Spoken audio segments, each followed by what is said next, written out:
Hello friend, welcome to my channel. আজকের আমার recipe হলো ধোকার ডালনা। বাটাবুটির ঝামেলা ছাড়াই আমি কিন্তু ধোকার ডালনাটা করে নেব।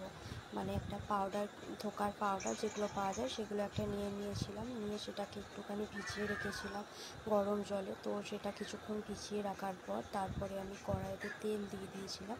দিয়ে তারটা দিয়ে ভালো করে একটু নাড়াচাড়া করে নিয়েছিলাম, মানে একদম লাল লাল মতো করে। নাড়াচাড়া করার পর সেটা আমি একটা জায়গায় ঢেলে রেখেছিলাম। ঢেলে রাখার পর সেটাকে আমি পিস পিস করে কেটে নিয়েছিলাম।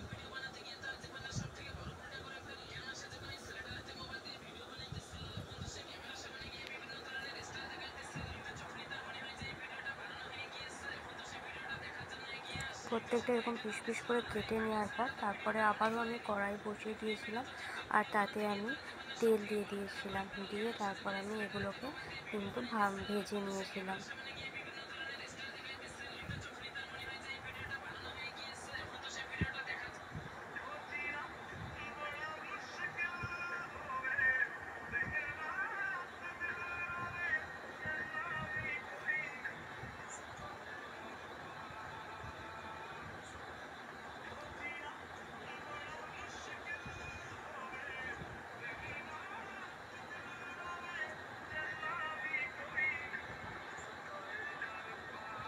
এগুলো একটু লাল লাল হয়েই এসেছে।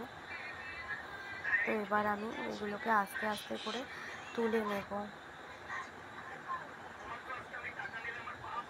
এগুলো তুলে নিয়েছি, নিয়ে তো আবার কড়াই বসাবো। কড়াইতে আমি কেটে রাখা আলুগুলোকে একটু ভেজে নেব ভালো করে, লাল লাল করে।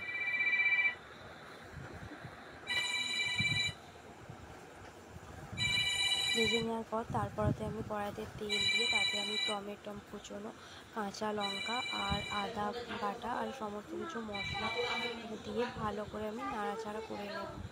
এখানে দিয়ে দিচ্ছি হলুদ গুঁড়ো, হচ্ছে জিরে গুঁড়ো, ধনে গুঁড়ো, আর হচ্ছে গোলমরিচ গুঁড়ো আর লঙ্কা গুঁড়ো দেওয়া হয়েছে। দিয়ে একটু ভালো করে নাড়াচাড়া করে নেওয়া হচ্ছে।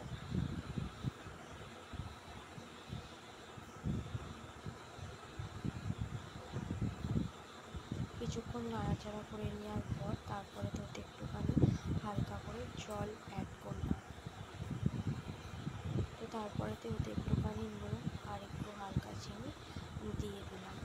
দিয়ে আবারও বেশ কিছুক্ষণ ধরে একটু নাড়াচাড়া করে নেব। নিয়ে তাতে আবার হালকা করে একটু জল মেশালাম।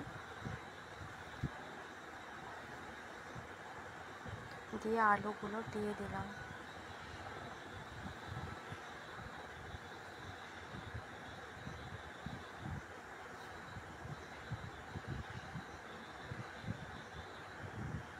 আর এখানে আমি একটু জল গরম করে নিয়েছিলাম, কারণ মানে গরম জলটা ইউজ না করলে কিন্তু রান্নার টেস্টটা চলে যায়। তো তারপর এটা মোটামুটি হয়ে এসেছিলো, আর আমি ধোকার টুকরোগুলো আমি এক এক করে এতে দিয়ে দিলাম। দিয়ে তো ব্যাস রেডি হয়ে গেল ধোকার ডালনা।